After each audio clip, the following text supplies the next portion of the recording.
이 안식일 성전에 올라오신 여러분들, 또 각 가정에서 영상을 통해서 예배 드리시기 위하여서 모이신 여러분들을 진심으로 환영합니다. 안식일에 우리 주님께서 주시는 평강이 우리들과 함께 해주셔서 우리들로 하여금 참다운 기쁨 속에 이 안식일 지내기를 간절히 기도드립니다.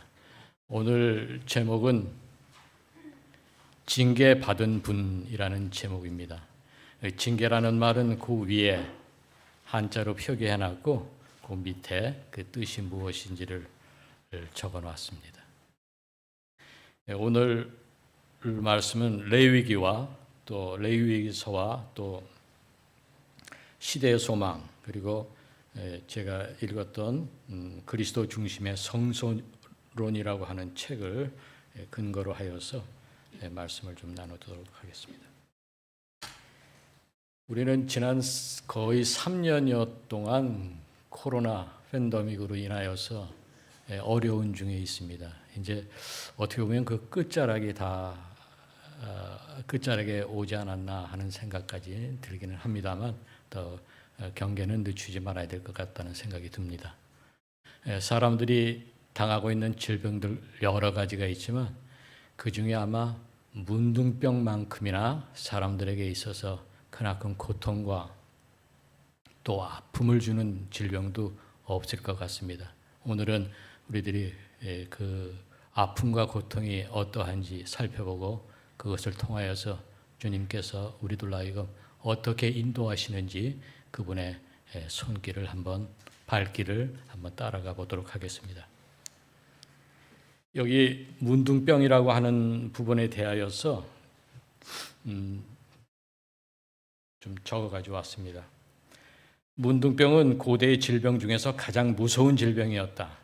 헤로도투스, 그리스의 역사학자면서 서구 역사의 아버지로 불리는 사람인데 BC 484년경의 사람입니다. 그러니까 예수님 나시기 전에 있었던 사람이고, 그 사람이 말하기를 이 문둥병은 이집트에서 난 것으로 추정한다고 그렇게 말했습니다. 이스라엘은 아마도 그곳에서 감염되었을 것이다.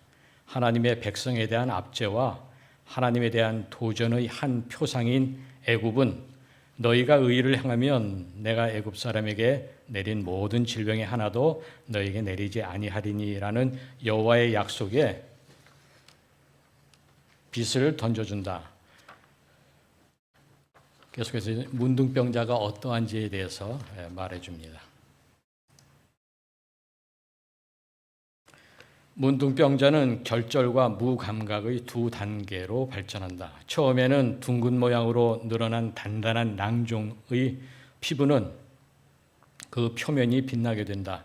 내부에 부패한 것이 잠복해 있는 동안 느린 혈액순환은 안색이 눈처럼 희게 될 때까지 점점 창백하게 만든다. 붉은 갈색으로 된 결절은 마침내 환육으로 두드러진다. 표면신경은 서서히 고통을 나타내기 그치고 이것은 문둥병의 무감각 상태를 초래한다. 이것은 그것의 무활동적인 면이다. 혹자는 느끼는 감각과 힘이 사라질 때 그것을 일컬어 자비의 면이라고 부를지도 모른다. 그렇게 무감각해지는 거, 그걸 자비의 한 측면, 자비의 면이라고 그렇게 부를지도 모른다라고 말합니다. 왜 그런지에 대해서 설명합니다. 허약함과 마비가 따르며 다쳐도 그것을 느끼지 못하므로 문둥병자는 점차 부주의하게 되고 부지 중에 그의 사지를 날카로운 물체에 부딪히게 하므로 찢어지고 깨지게 된다. 이 상처들은 문드러지고 곪은 독소가 퍼져 나온다. 문둥병자의 팔다리를 쥐들이 갉아먹었다는 기록이나 잠자는 동안 통증 없이 불에 탔다는 것도 기록되어 있다. 문둥병자의 점막과 호흡기관이 공격을 당한다. 그의 목소리는 거칠어지고 히브리법에 의해서 부정하다 부정하지 않는 애처로운 경고를 소리 높이 외쳐야 한다. 그의 머리카락은 황색이나 회색이 되어 빠진다. 그의 뼈는 약해지고 그의 미각은 감퇴된다. 씹을 수 없게 되고 영양 부족은 그의 종말을 재촉한다. 그 병은 뿌리가 깊고 근절할 수가 없으며 치명적이어서 죄의 상징으로 생각되었다. 의문의 법에 의하면 문둥병 환자는 부정하다는 선언을 받았다. 이미 죽은 사람처럼 그는 사람이 사는 곳에서 격리되었다. 무엇이든지 그가 접촉하는 것은 모두 부정하였다. 그의 호흡으로 말미암아 불결하여졌다. 문둥병자는 그의 친구나 인척에게서 떠나 이 질병의 혹독한 저주를 홀로 견뎌야만 하였다. 시대의 소망에서 문둥병자가 어떠한 한지에 대해서 기록해놨고 그것에 대해서 여러분들께 말씀드렸습니다. 여기 또 계속됩니다. 문둥병은 인간의 본성적인 소름 끼치는 모습, 즉 그의 내부의 죄악성에 의해 썩어가고 악을 유출시키는 살아있는 죽음임을 나타내고 있다. 유대인들은 문둥병이 하나님께로부터 온 심판이라고 생각했기 때문에 그것을 천벌 혹은 하나님의 손가락으로 불렀다. 이사야는 메시아를 문둥병자에 대해 사용된 표현인 징계받는 분으로 묘사하였다. 그의 무죄함에도 불구하고 예수께서는 죄의 영적 문둥병의 결과로 고통당하셨다. 그분은 상징적으로 인간의 문둥병 상태를 취하셨고 여전히 죄가 없으셨지만 그의 지긋지긋한 저주를 지고 십자가로 가셨다. 이렇게 말하고 있습니다. 인간들이 가지고 있는 질병, 특히 문둥병을 통하여서 비유되고 있는 죄악들은 첫째는 그가 허물을 가지고 있다는 것이에요. 그러니까 죄하면 우리 자체가 벌써 무엇이라고 하는 것입니까? 우리 자체가 죄라고 말하고 있습니다. 아니라고 부정하여도 하나님 보시기에 하나님 앞에서의 모든 인생들, 인간들은 죄인이라고 말하고 그 자체가 죄라고 말하고 있습니다. 그 다음에 죄의 또한 특성인 유출, 죄는 가지고 있으면 그것들은 다 어떻게 됩니까? 밖으로 나오는 바 돼요. 밖으로 나옵니다. 그래서 우리들이 말하는 것, 우리들이 생각하는 것, 우리들이 하는 행동, 그것들은 모두 다 공통적인 특성이 있는데 그건 죄의 특성인 죄악의 내재하는 죄악들이 밖으로 표출되고 있다는 것이에요. 그 다음 또한 죄의 모습 중에 또 한 모습이 있어요. 그것은 접촉하는 것들을 오염시킨다고 말하고 있어요. 죄의 특성이에요. 내 자신이 죄인, 죄악이고 또 그것은 나한테 내재되어 있으며 그 내재되어 있는 죄악들은 밖으로 유출되며 또 나와 접촉하는 모든 것들은 내가 그것들을 오염시켜서 마침내 그것들조차도 죄로 만든다고 하는 것입니다. 죄의 특성, 전염성에 대해서 말하고 있습니다. 여기 시편 38편, 다윗이 시편 38편을 통하여서 그가 어떠한 중에 그가 처해 있는지를 갖다가 말하고 있습니다. 여호와여, 주의 노로 나를 책하지 마시고 분노로 나를 징계치 마소서. 주의 살이 나를 찌르고 주의 손이 나를 심히 누르시나이다. 주의 진노로 인하여 내 살에 성한 곳이 없사오며 나의 죄로 인하여 내 뼈에 평안함이 없나이다. 4절 내 죄악이 내 머리에 넘쳐 무거운 짐 같으니 감당할 수 없나이다. 내 상처가 썩어 악취가 나오니 나의 우매한 연고로소이다. 내가 아프고 심히 구부러졌으며 종일토록 슬픈 중에 다니나이다. 7절 내 허리에 열기가 가득하고 내 살에 성한 것이 없나이다. 내가 피곤하고 심히 상하였으며 마음이 불안하여 신음하나이다. 주여, 나의 모든 소원이 주의 앞에 입사오며 나의 탄식이 주의 앞에 감추이지 아니하나이다. 내 심장이 뛰고 내 기력이 쇠하여 내 눈의 빛도 나를 떠났나이다. 나의 사랑하는 자와 나의 친구들이 나의 상처를 멀리하고 나의 친척들도 멀리 섭나이다. 12절. 내 생명을 찾는 자가 올무를 놓고 나를 해하려는 자가 괴악한 일을 말하여 종일토록 괴계를 도모하오나 나는 귀먹은 자 같이 듣지 아니하고 벙어리 같이 입을 열지 아니하오니 나는 듣지 못하는 자 같아서 입에는 변박함이 없나이다. 14절까지는 그가 지금 처해 있는 그의 상태를 말하고 있습니다. 마치 영혼의 문둥병 걸린 자처럼 그와 같이 그의 곤궁한 처지를 시편 38편을 통하여서 말하고 있습니다. 그런데 15절에는 앞서 14절까지의 그 모든 상황에 대하여서 역전하는 그의 기도가 있습니다. 여호와여, 내가 누구를 바라사오니? 내가 주를 바라사오니 내 주 하나님이 내게 응낙하시리이다. 그가 그의 소망이 누구에게 있음을 말합니까?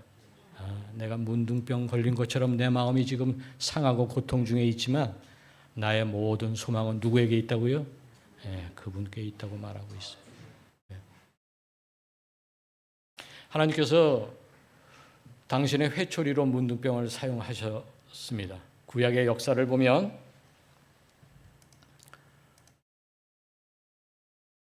모세, 하나님께서 네 손을 네 가슴에 넣었다가 꺼내보라 하니까 손에 뭐가 걸렸어요? 문둥병이 걸렸어요. 그는 자신의 품성의 진정한 상태에 대한 통찰력이 부족하였다. 이런 장래의 지도자에게 그의 마음의 동기의 무서운 특성과 그의 내적 정결의 필요를 보여 문둥병이 걸리게 함으로 하나님께서 친히 보여주셨다. 하나님께서 모세로 하여금 하나님 앞에서 겸손하고 그의 품성을 낮추기 위하여서 하나님께서 그로 하여금 미래의 지도자로 준비시키기 위하여서 문둥병을 당신의 초달로 사용하셨습니다. 또 미리암, 모세의 누이죠. 그녀에게 내린 재앙은 하나님께서 그분의 사업에서 책임을 받은 사람들을 질투하고 불평하는 모든 사람들에게 견책이 되어야 했다. 험담과 질투는 문둥병처럼 치명적이다. 게하시, 엘리사의 사환이었죠. 그가 행한 기만에 대해서는 변명할 수가 없었다. 그는 죽는 날까지 문둥이로 남아 하나님의 저주를 받고 그의 동료들과 격리되었다. 게하시의 치료될 수 없는 질병은 어떤 문둥병이었다고요? 이기주의의 문둥병이었다. 그 다음에 우시아 왕입니다. 그는 기이한 도움을 얻어 강성하여짐에 그 마음이 교만하여 악을 행하여 하나님의 전에 들어가서 향단에 분향한지라. 이는 하나님께서 이 직분은 오직 제사장들만이 행할 수 있다는 것을 분명히 명령하셨고 이 명령의 중요성을 고라와 다단 그리고 아비람의 반역 때에도 보여주셨다. 그에게 매우 큰 재난의 결과를 가져온 죄는 무슨 죄였다고요? 참남의 죄였다. 주께서 허락하시지 않은 역할을 향한 강한 야심과 그분께서 제거하시지 않은 것을 하려는 오만한 시도들은 문둥병처럼 마음을 좀먹게 하는 것이다. 무섭습니까? 저는 어떤 때 이렇게 생각해요. 하나님께서 아까 우리 백 집사님 기도하실 때 그러셨던 것처럼 하나님께서 내게 더욱더 시련 가운데 두시는 것이 내게 더 복되다고 생각할 때가 있어요. 언제 그러냐면요. 한가해지면 그래요. 걱정이 없고 형통하는 거 없고 뭔가 잘 될 때 그렇습니다. 다윗이 언제 범죄했어요? 다윗이 전쟁터에 있을 때 범죄했습니까? 그때는 범죄할 시간도 없었어요. 그때는 기도하는 일과 전쟁에 나가서 승리해서 여호와를 높이는 일밖에는 그가 할 일이 없었어요. 그가 계속 하여야 될 일은 하나님 앞에 자기 자신을 낮추고 그분께 기도하고 그다음에 백성들로 군사들로 연합하게 하는 일이었어요. 그래서 그는 기도할 수밖에 없었어요. 그래서 그는 겸손했어요. 하나님 앞에. 그런데 언제 범죄합니까? 전쟁터에서 돌아와서 어느 날 목욕 후에 더운 날 저녁 옥상에 올라갔다가 그가 범죄하게 됩니다. 그래서 우리를 시련 가운데 두시는 것이 하나님의 또 다른 축복이고 은혜예요. 정말 그렇습니까? 하나님께서 우리들을 곤궁한 처지로, 어떤 때는 병으로, 어떤 때는 사업에 부진하게 하는 것으로, 어떤 때는 어떤 사람을 통해서 내 마음을 아프게 하는 것으로 나를 곤궁한 처지로 이끄시는데, 바로 그때가 바로 우리가 하나님께 내어 매달림으로 주의 은혜를 얻을 바로 그때라는 것입니다. 문둥병이 은혜입니까? 한번 보지요. 어떤지 보겠습니다.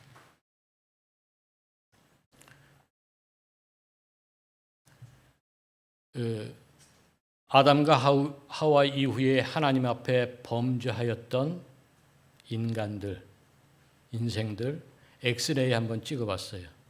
엑스레이 한번 찍어봤더니 엑스레이 결과가 이렇습니다.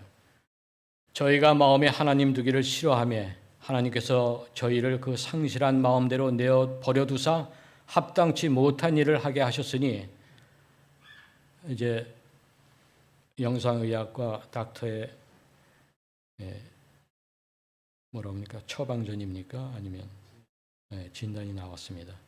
모든 불의, 추악, 탐욕, 악의가 가득한 자요, 시기, 살인, 분쟁, 사기, 악독이 가득한 자요, 수군수군하는 자요, 비방하는 자요, 하나님의 미워하시는 자요, 능욕하는 자요, 교만한 자요, 자랑하는 자요, 악을 도모하는 자요, 부모를 거역하는 자요, 우매한 자요, 배약하는 자요, 무정한 자요, 무자비한 자라. 저희가 이렇습니까? 네, 아니라고 부정하셔도 죄송하지만 우리들의 모습이에요. 우리들 엑스레이 아닙니까? 우리가 이런 모습으로 살아가죠.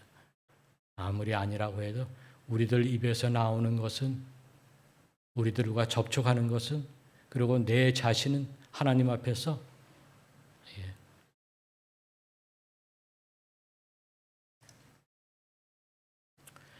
이제 본론의 말씀으로 들어옵니다. 여기 레위기 14장 1절부터 7절에 문둥병자가 정결하게 되는 날에 규례가 있습니다. 레위기 14장 1절부터 7절에 있는 말씀입니다. 함께 같이 합독을 하시겠습니다. 1절부터 7절을 읽는데 함께 읽어보시죠. 여호와께서 시작. 여호와께서 모세에게 일러 가라사대 문둥 황제의 정결케 되는 날의 규례는 이러하니 곧 그 사람을 제사장에게로 데려갈 것이요 제사장은 진에서 나가 진찰할지니 그 환자에게 있던 문둥병 한 척가 나았으면 제사장은 그를 위하여 명하여 정한 산새 2마리에 백향목과 홍색 실과 우슬초를 가져오게 하고 5절 제사장은 또 명하여 그 새 하나는 흐르는 물 위 질그릇 안에서 잡게 하고 다른 새는 산대로 취하여 백향목과 홍색 실과 우슬초와 함께 가져다가 흐르는 물 위에서 잡은 새의 피를 찍어 문둥병에게 정결함을 받은 자에게 7번 뿌려 정하다 하고 그 산새는 들에 놓을지며. 레위기 14장 1절부터 7절에 문둥병 환자의 정결케 되는 날의 규례에 대해서 여기 이렇게 적어놨습니다. 이 말씀이 무슨 말씀인지 조금 더 여러분들의 이해를 돕기 위하여서 적어봤습니다. 무작위로 선택된 참새 중 한 마리를 봉사자가, 제사장이죠, 그의 손톱으로, 참새 한 마리, 2마리를 가지고 왔는데 그 중에 한 마리를 제사장이 그의 손톱으로 머리를 비틀어 끊었다. 이 끔찍한 도살 행위는 빌라도의 용병과 헤롯의 군병들뿐만 아니라 그분 자신의 백성들의 손에 당한 하나님 어린 양의 난폭한 대우를 회상케 한다.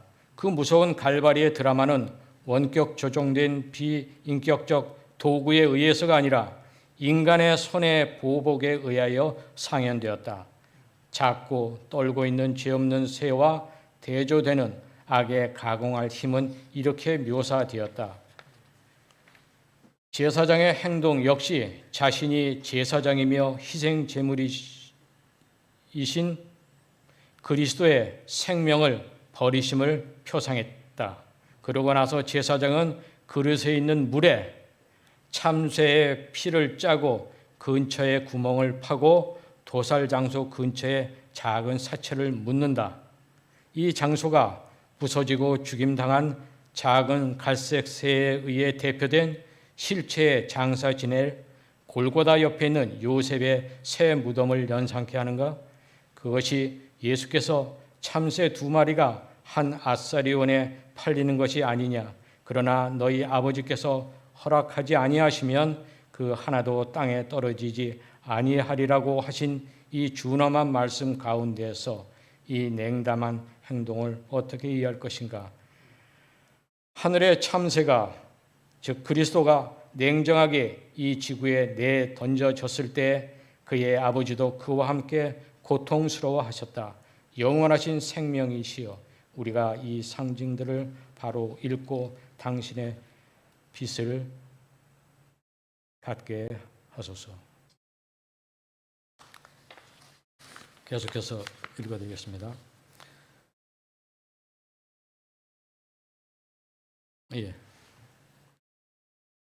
제사장이 참새 2마리 중에 1마리를 무작위로 가져다가 그의 손으로 흐르는 물 위에서 질긋 안에서 참새의 목을 비틀어 따서 그 피를 그 질그릇 안에 물에다가 떨어뜨립니다. 그리고 나서 또 한 새 1마리, 2마리의 새 중에 죽임을 당한 그 새 외에 살아있는 산새 1마리를 데려다가 그 물에다가 침례를 합니다. 그 핏물에서 그 핏물을 묻혀서 이 작은 참새에게 묻힌 다음 침례 준 다음에 그 새를 들에 나가서 날려보내죠. 이것이 문둥병 당한 자가 정결케 되는 규례였어요. 예식이었습니다. 의문의 법이었습니다. 그래서 그는 이제 그 문둥병에서 나았음을 선언받게 되는 것입니다.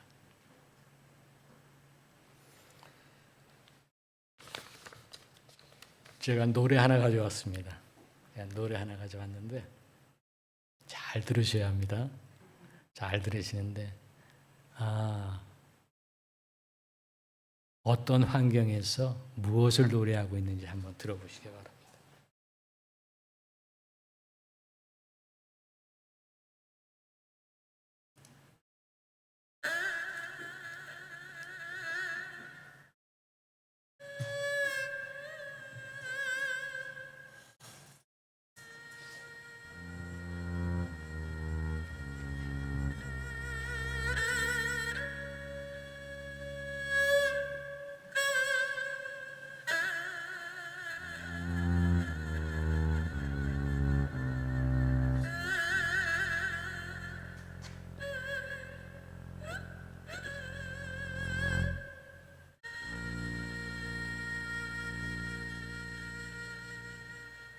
어머니 꽃 구경 가요.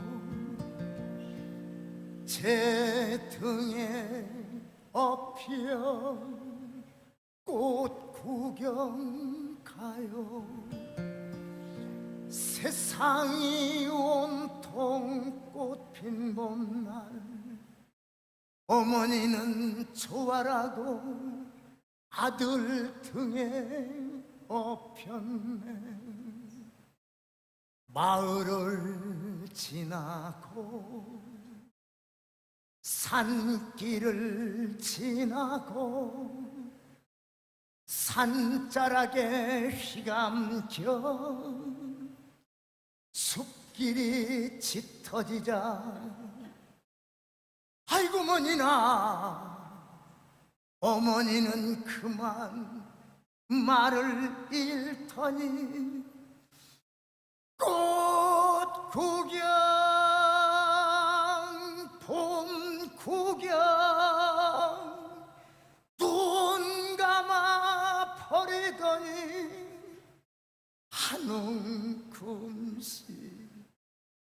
한 움큼씩 솔잎을 따서 가는 길 뒤에다 뿌리며 가네. 어머니 지금 무엇인데요? 아, 솔잎은 뿌려서 무엇인데요? 아들아, 아들아, 내 아들아,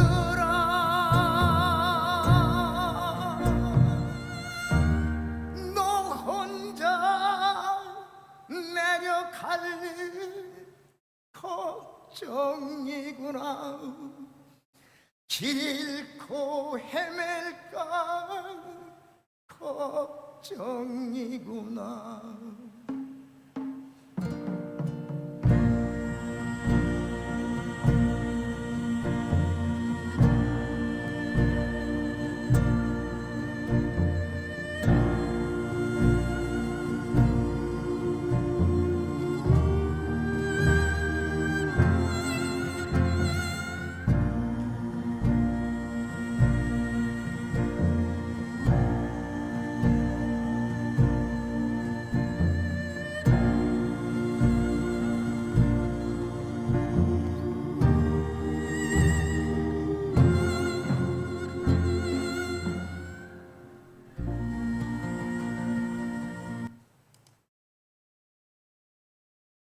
무슨 내용입니까?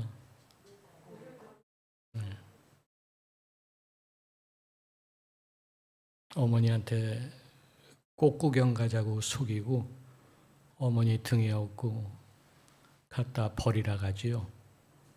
어머니는 좋아서 아들 등에 업혀서 점점 꽃들이 많은 곳을 찾아가는데 더 지나고 지나서 숲이 점점 어두워지고 가마 돌아가는데 꽃은 이제 눈에 들어오지 않고 솔잎을 한 움큼 따서 흘리면서 갑니다. 누구 위해서요? 예, 나 버리러 온 아들 위해서.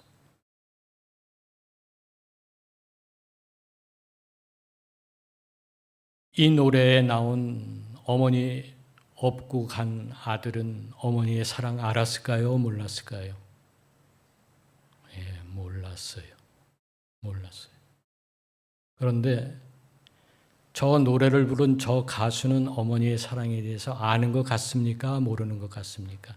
적어도 노래를 부르는 거 보니까 아는 것 같아요. 오늘 이 말씀 드리려고 이 노래를 가져왔죠. 우리들은 모르고 사는 것 같아요. 그래서 우리의 모든 삶의 가운데에서 그 들에서 노인바된 그 참새처럼, 그 새처럼 코끝에 내 죽은 동료새 누구지요? 그리스도지요. 그의 피냄새를 맡으며 평생을 날아다니라고 하는 것입니다. 그 새가 부르는 모든 짹짹거리는 노래, 공통된 가사는 무엇일까요? 나는 그 새 때문에 살았다고 그럴 겁니다. 그거 말씀드리고 싶어서 오늘 말씀을 준비한 겁니다. 그러니까 우리가 살 때 그리스도의 보혈의 공로를 잊지 말자고 하는 것입니다. 예. 우리 집 사람하고 그 임진각에 얼마 전에 다녀왔는데 거기에 있던 한 이야기입니다. 거기 갔더니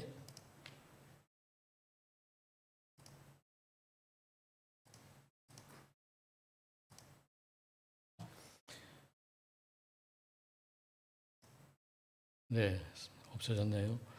여기 한 학도병이 나와 있는데 이 학도병이 이름이 이우근이에요. 이우근 이야기 그러면서 이렇게 적어놨습니다.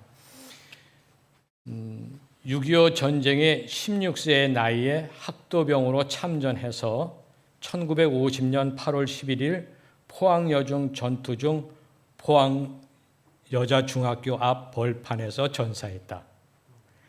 당시 동성중학교 3학년이었던 이의근 학도병 가로하고 1934년 태어나서 1950년에 죽었어요. 그러니까 6.25 전쟁에 16세의 학도병으로 참전해서 1950년 8월 11일 포항여자중학교 앞 벌판에서 전사한 겁니다. 그의 옷 속 수첩에서 핏자국에 얼룩진 그의 일기와 어머니께 전하는 편지가 발견되었다. 이 이야기는 2010년 개봉한 영화 포화 속으로의 모티브가 되었으며 그의 일기와 편지는 전쟁이 가져오는 파괴에 대한 두려움, 언제 목숨을 잃을지 모른다는 불안감, 조국을 위해 담대히 전쟁 속에 몸을 던진 어린 학도병의 당시의 심경을 고스란히 담고 있다 하면서 그 옆에 이렇게 시가 적혀 있습니다. 작은 글씨라서 잘 안 보이실 수도 있는데 제가 읽어보겠습니다. 어머니께 드린 편지의 일부분입니다. 어머니, 어쩌면 제가 오늘 죽을지도 모릅니다. 저 많은 적들이 저희들을 살려두고 그냥 물러갈 것 같지가 않으니까 말입니다. 어머니, 죽음이 무서운 것은 결코 아닙니다. 어머니랑 형제들도 다시 한번 못 만나고 죽을 생각을 하니 죽음이 약간 두렵다는 말입니다. 하지만 저는 살아가겠습니다. 꼭 살아서 돌아가겠습니다. 대신 죽고 저만 살아가겠다는 것은 절대 아닙니다. 천주님은 아마 캐토릭 신자인 것 같습니다. 저희 어린 학도들을 불쌍히 여기실 것입니다. 어머니, 이제 겨우 마음이 안정이 되는군요. 어머니, 저는 꼭 살아서 다시 어머니 곁으로 달려가겠습니다. 웬일인지 문득 상추쌈이 먹고 싶습니다. 그리고 옹달샘에 이가 시리도록 차가운 냉수를 한없이 들이키고 싶습니다. 아, 놈들이 다시 다가오는 것 같습니다. 살아서 다시 또 쓰겠습니다. 어머니, 안녕, 안녕. 아, 안녕이 아닙니다. 다시 쓸 테니까요. 그럼 하면서 편지를 줄였습니다. 이의균 학도병은 비록 죽었지만 소망 중에 있었습니까? 무슨 소망 중에 있었을까요? 어머니를 다시 만나려는 소망 중에 있었습니다. 비록 죽었지만 어머니를 만나려는 소망 중에 있었습니다.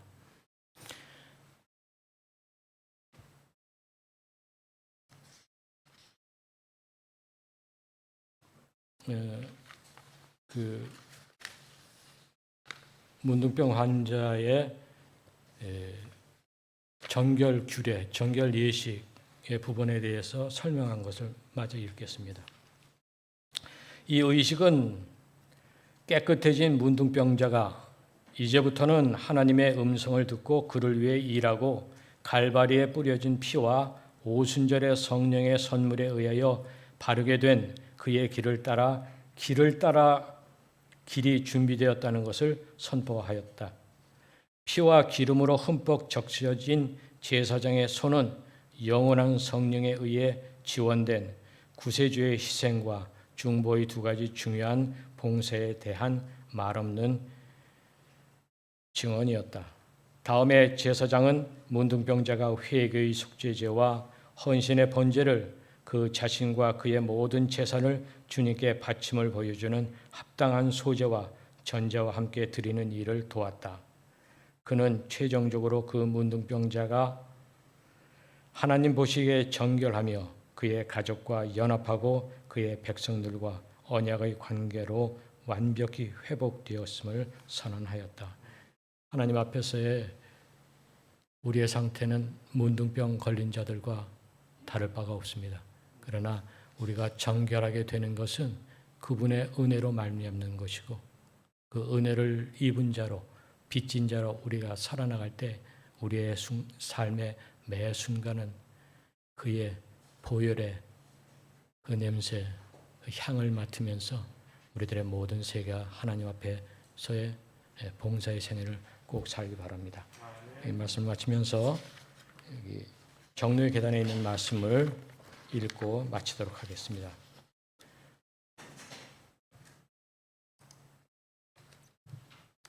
그리스도 안에 있는 생애는 안정한 생애이다. 광의적 기분은 없을지라도 계속 안정한 의료가 있어야 할 것이다. 그대들의 소망은 그대들 자신에게 있지 아니하고 누구에게 있다고요? 그리스도에게 있다. 그대의 연약함을 그의 힘과 연합하고 그대들의 어리석음을 그의 지혜와 연합하고 그대들의 의지의 박약함을 그의 견인 불발과 연합할 것이다. 그러므로 그대들은 자신을 생각하지 말고 그리스도를 쳐다보라. 그리스도의 사랑과 그의 품성의 아름다움과 완전하심에 대하여 생각하라. 극기의 그리스도, 굴욕을 받으신 그리스도, 순결하고 거룩하신 그리스도, 무한히 사랑하시는 그리스도, 이것이 심령의 명상할 제목이다. 그대들이 그의 형상으로 변화되는 것은 그리스도를 사랑함으로, 그를 모방함으로, 그를 온전히 의지함으로 되는 것이다. 이와 같이 말씀하고 있습니다. 그리스도를 바라보며 우리의 평생의 삶이 주님 오시는 그날까지 함께 걸어나가는 저와 여러분들이 되시길 바라면서 말씀을 마치겠습니다. 다 같이 일어나셔서 마지막 찬미 412장 부르시겠습니다. 찬미 후에 말씀하신 장로님 기도하시겠습니다.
하늘에 계신 감사하신 하나님 아버지, 주 앞에 있는 저희들은 문둥병자와 전혀 다를 것이 없는 자들입니다. 주님 말씀하신 대로 머리끝부터 발끝까지 성한 곳이 없이 골마 터진 자들입니다. 주님 말씀하셨지요. 구수인이 그 피부를 또 표범이 그 반점을 어찌할 수 없다고 말씀하시지 아니하셨습니까? 그래서 이런 몸 이끌고 주의 앞으로 나와 싸우니 이제 주님께서는 저희들을 향하여서 주께서 하실 일을 하여 주시옵소서. 꼭 그렇게 해 주셔서 저희들로 하여금 저희들의 평생의 삶이 주님의 구원하심 그것을 노래하며 사는 자들 꼭 되게 하여 주시옵소서. 꼭 그렇게 해 주셔서 주님 오시는 그날 구원의 언덕에서 주님을 기쁘게 맞이하는 저희 모두 되게 하여 주시기를 예수 그리스도의 이름으로 간절히 기도합니다. 아멘.